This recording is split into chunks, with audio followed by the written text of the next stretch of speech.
Lau, ya que te tengo al lado, voy a arrancar contigo, si te parece.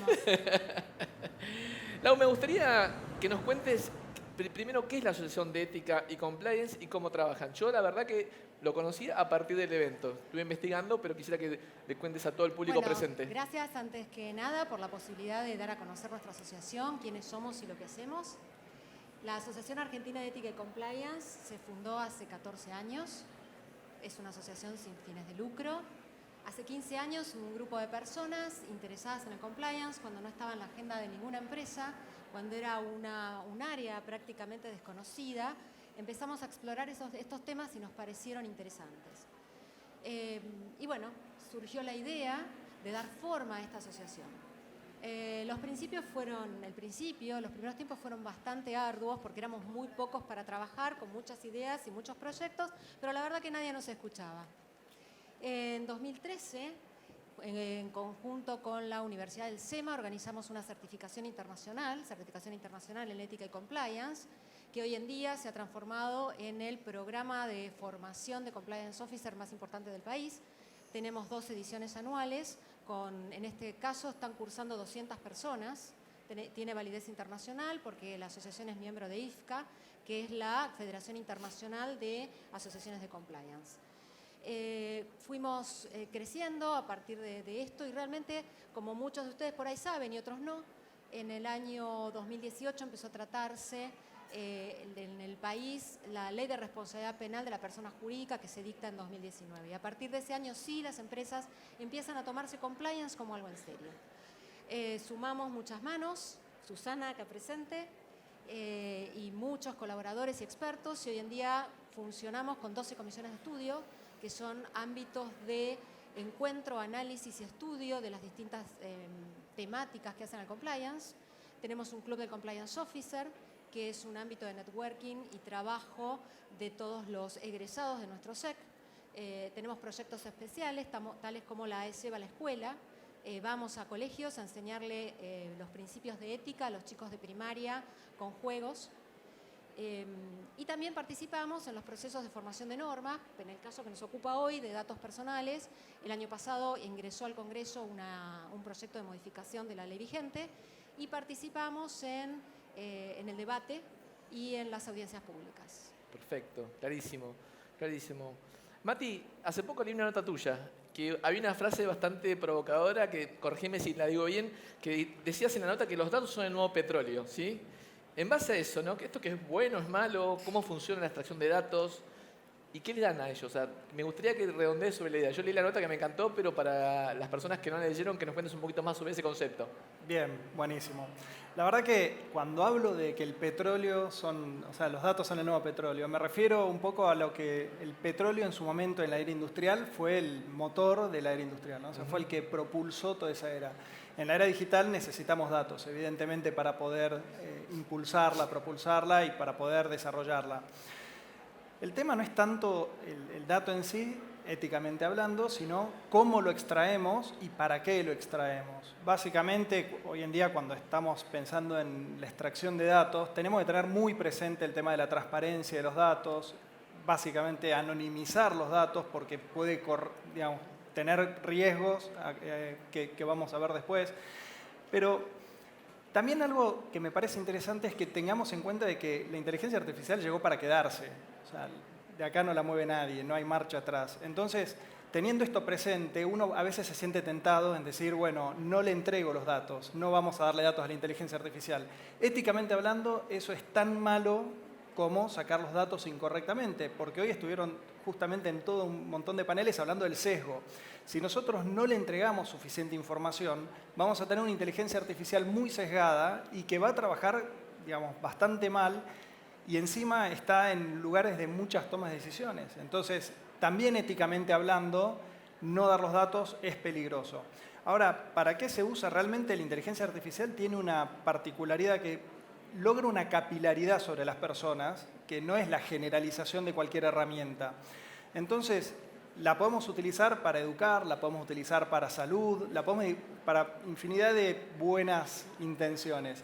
Pero así como eso, también la podemos utilizar para una vigilancia extrema, para todas cosas que son realmente terribles, hackeos.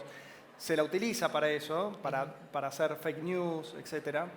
Y esos son los temas que nos tienen que preocupar y ahí es donde la ética nos tiene que convocar a todos los que hacemos inteligencia artificial para tratar de que esto se genere con la mayor transparencia posible. Totalmente, totalmente. Rama, voy con vos. Y la pregunta es, como experto en inteligencia artificial, ¿cuál es la superhabilidad que necesitamos desarrollar las personas para poder trascender ante esta nueva tecnología? Gracias, Fer. Voy a tratar de responderte esto con una muy breve historia que involucra a mi hijo, digamos, para tratar de ejemplificar. Hace un tiempo, Joaquín, que tiene 8 años, ahora, tenía 7 cuando me hizo esta pregunta, me dijo, papá, ¿cómo entran los bebés a la panza de las mamás? Pregunta para la que nos preparamos mucho, pero cuando llega siempre incomoda, ¿no? Y además era muy específica, es cómo entran. No podía responder eso desde la hipótesis de la cigüeña, entrando a la panza de una madre y dejar un bebé, no entraba. Con lo cual no tenía mucha capacidad para responder rápidamente. Entonces rápidamente en mí se despertaron un montón de sensaciones y emociones y alternativas de cómo poder tratar de dar esa respuesta. Cuando le di la respuesta a Joaquín, Joaquín me miró y me dijo, ah, bueno, y se dio vuelta y siguió jugando. Eso me dejó pensando mucho y respecto de qué nos pasa con las preguntas y qué nos pasa con las respuestas. Y me di vuelta y traté de hacer el mismo ejercicio con ChatGPT, cómo le hubiera respondido ChatGPT a Joaquín a la misma pregunta, claramente preciso, frío, concreto y muy cerca de lo que yo respondí.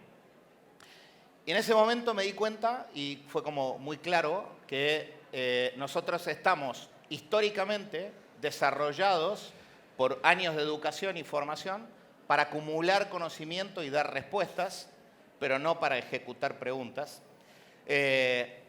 Mucho de lo que se había despertado de positivo estaba a través de la pregunta que Joaquín me había hecho y mi respuesta en Joaquín no había generado nada más que un bueno. Para mí la superhabilidad que nosotros tenemos que desarrollar claramente está asociada a lo que hizo Joaquín. Joaquín en realidad me hizo una pregunta, pero la pregunta era un prompt. Él me hacía un prompt a mí. Y despertó en mí un montón de cosas. Las preguntas son el inicio de un montón de cosas, y años de investigación, paper, desarrollo, nuevos productos. Las respuestas son el final del camino.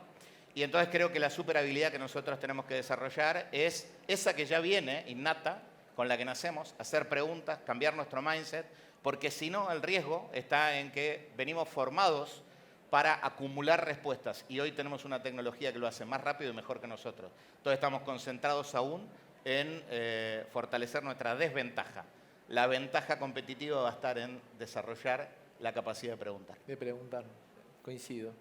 Vale, voy con vos. YPF es una empresa que marca el rumbo en muchas cosas. Tuve la suerte de compartir todo el año pasado con ustedes y la verdad que uno a veces, estando de ese lado, puede dimensionar lo que es una compañía la más federal de Argentina, pero puntualmente en esto de que siempre están un paso adelante, me gustaría que nos compartas, yo conozco varias iniciativas, pero ¿qué tecnología puntualmente están utilizando para el desarrollo de capacidad en YPF? A ver, 3 focos. Y creo que esto nació por diciembre del año pasado. Y te voy a sorprender. Primer foco. El primer foco tuvo que ver con que nos preguntábamos si teníamos que desarrollar una capacidad, como una academia que potencie esa capacidad, que era la innovación. ¿Sí? Factor. Nadie estaría en duda. Pero al momento de que hay que invertir en una organización tan grande y escalar eso, hay que estar muy seguro. Así que fuimos por los datos. Por los datos que fuimos, tomamos una población de 400 personas y el PDA de esas 400 personas.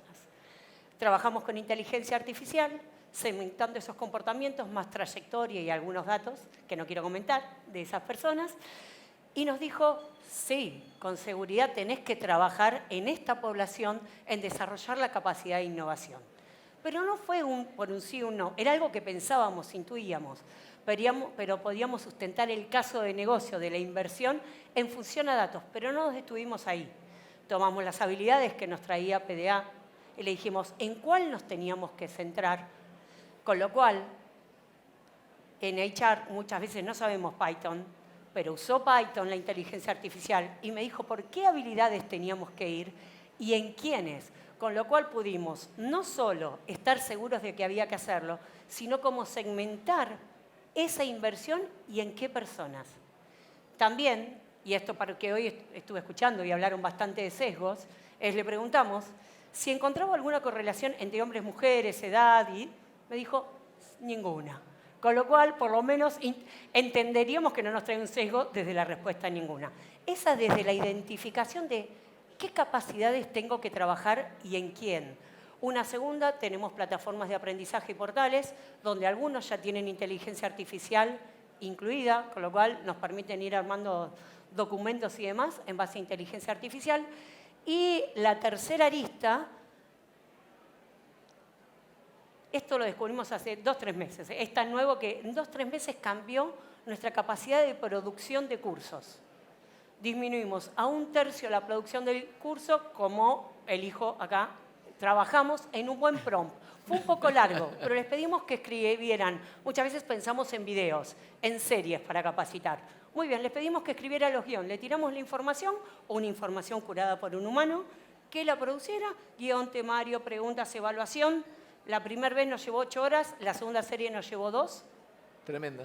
Y con HeyJ, un avatar, realizamos toda la apuesta, tenemos actores, hay uno que se parece, un avatar que se parece a Michael Bublé y no pagamos por eso porque estaba ahí gratis.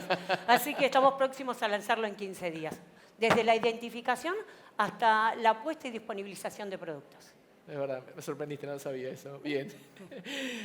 Susana, vamos contigo. Porque estamos hablando de datos, de AI, pero la pregunta es, ¿qué nos pasa a nosotros, no? ¿Cómo funciona este cerebro sobreestimulado, ya está quemado, a la hora de recolectar tanta información, tantos datos? Y cómo a partir de eso tenemos que tomar decisiones, y cómo funciona la inteligencia humana ante este contexto, todo lo que nos dijeron todos los expertos que nos antecedieron. Bueno, empezamos por los datos, ¿no? ¿Cómo se nutre de datos el cerebro? El cerebro se nutre tanto de datos externos como internos.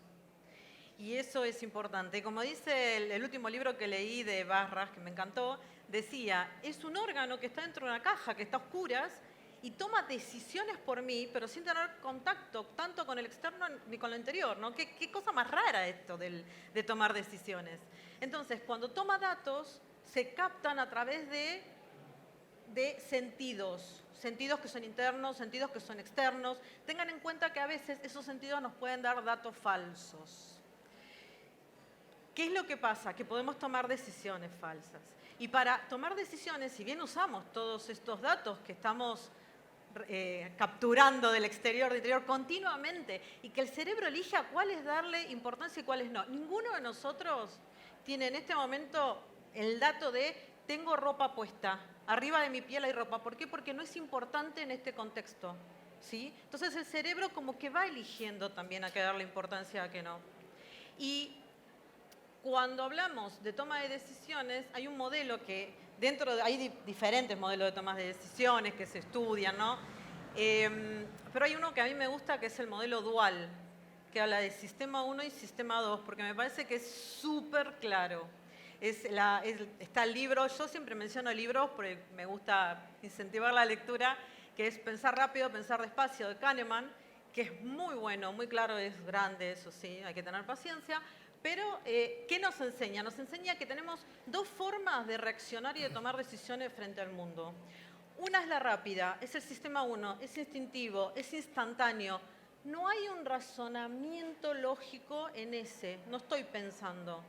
El sistema 2 sí es el deductivo, lógico, el que yo tomo datos, analizo, matemáticas puedo decir.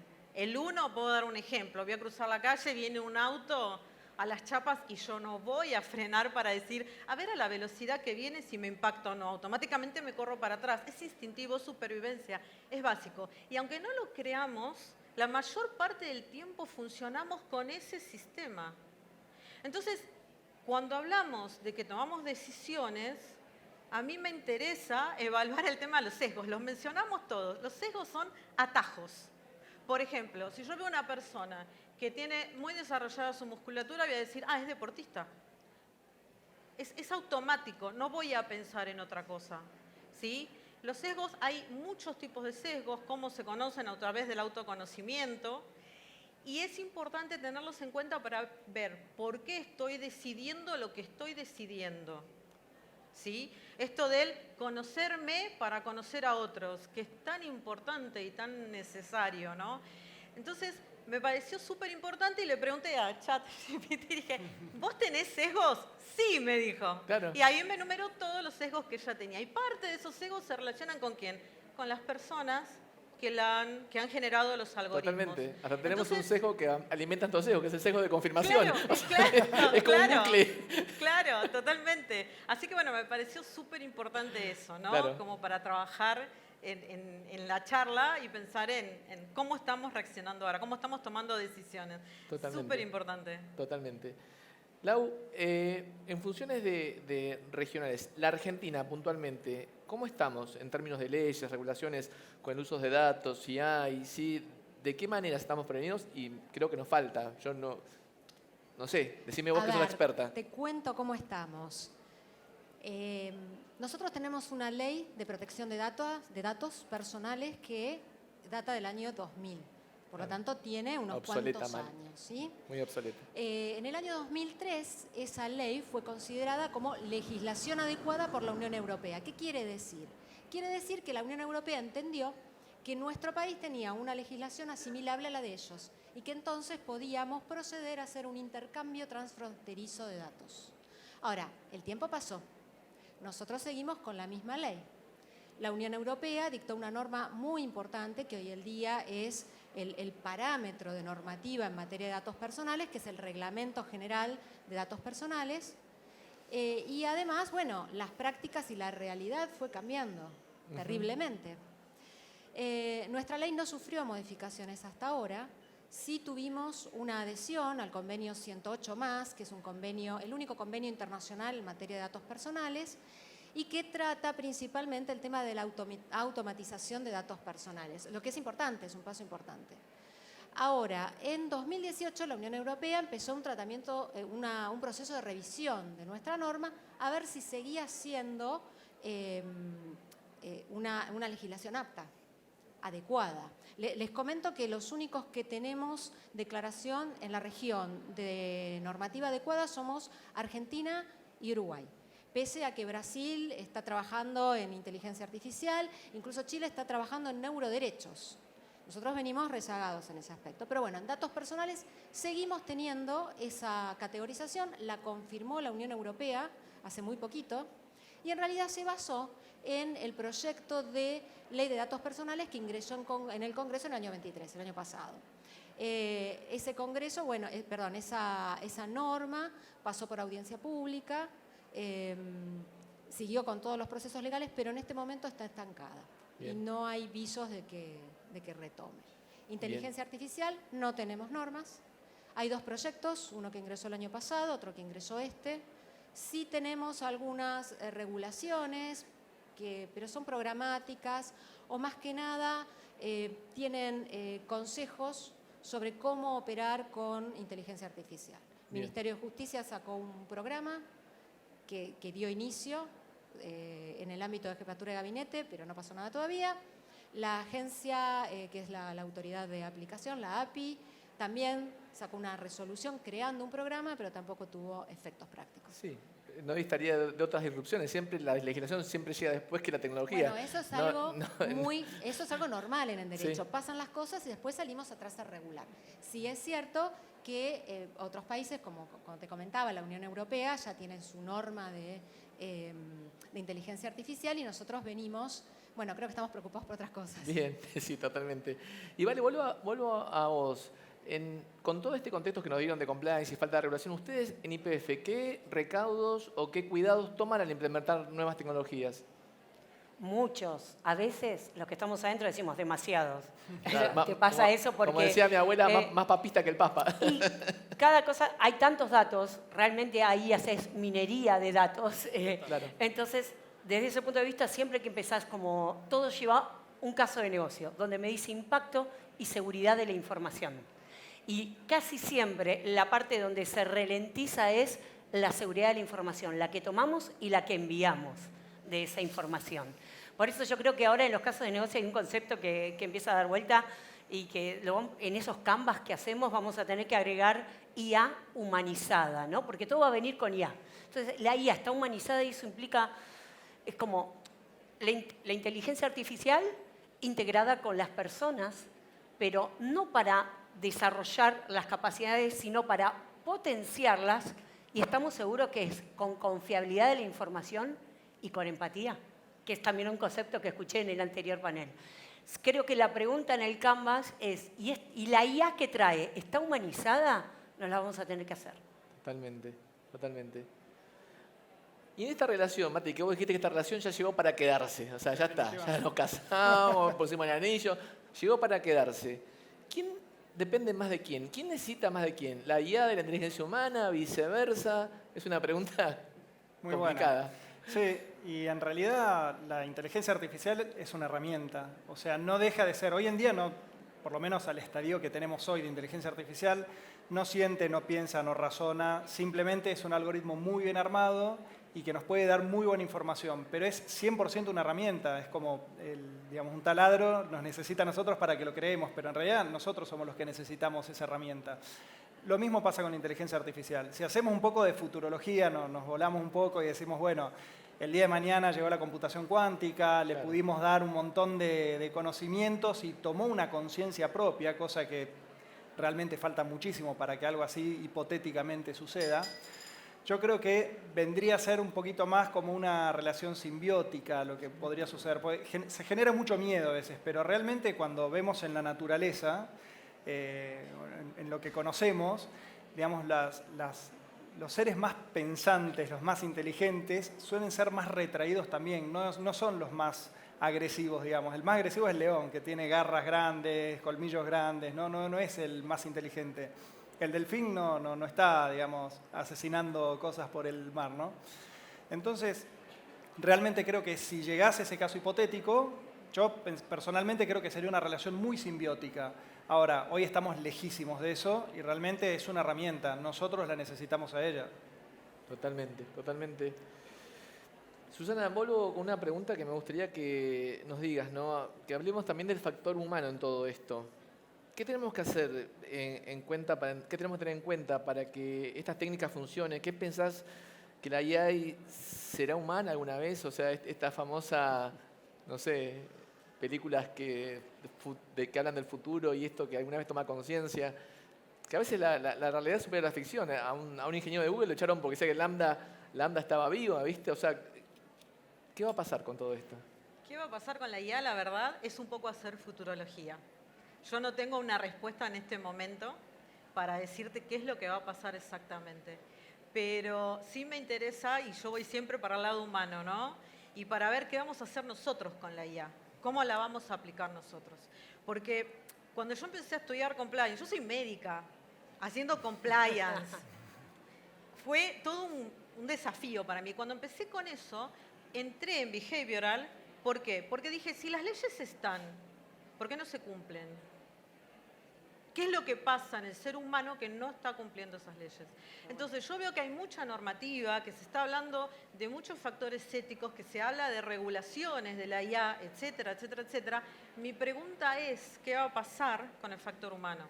La deshonestidad es parte de todos nosotros, la tenemos que tener en cuenta. Nadie puede decir que es honesto al 100%, porque es parte de nuestra naturaleza. Entonces, ¿qué va a pasar con la IA en el futuro? Y nosotros, la verdad no lo sé, coincido con él, no lo sé, pero sí me gustaría dejar, digamos, este pensamiento, ¿no? Ojo, ¿qué es lo que vamos a hacer nosotros? Y para ver por qué nosotros tenemos que tener cuidado, hago una sola pregunta que muchas veces hago a gente, a charlas así, y les digo, ¿cuántos de nosotros leemos todo el contrato cuando instalamos una aplicación antes de apretar acepto? Nadie. Nadie. Con eso ya está. Lo dejaste pensando. Ahí queda. Bueno, Rama, te toca cerrar este increíble panel. La verdad que hemos aprendido un montón. Y contanos de tendencias, ¿qué es lo que se viene, che? ¿Y cómo nos estamos preparando o no nos estamos preparando para esto? Primero, déjame decir que adhiero 100% a lo que estuvimos hablando.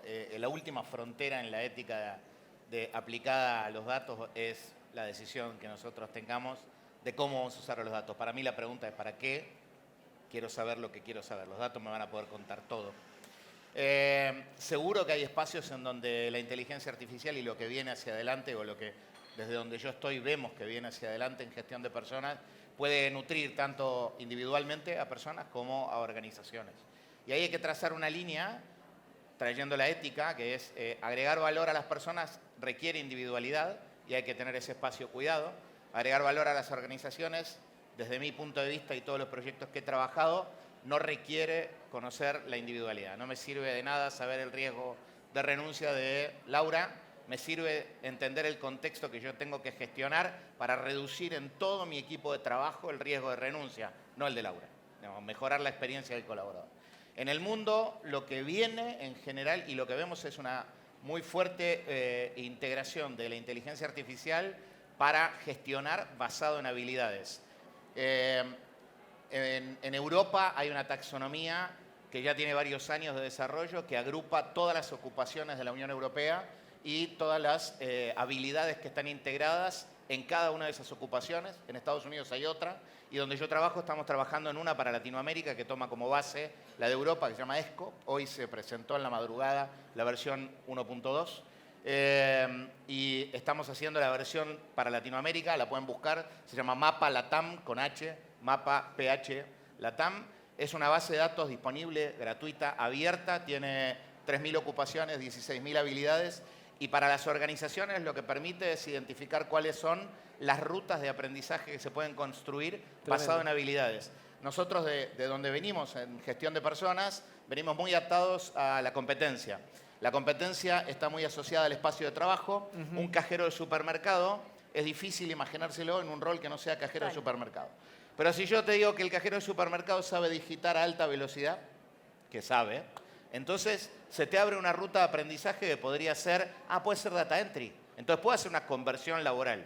Y yo creo que la inteligencia artificial nos desafía a pensar en la conversión laboral. Hoy en el mundo esta es una tendencia, utilizar las habilidades para acelerar la conversión y además para optimizar la formación de las personas. Claro.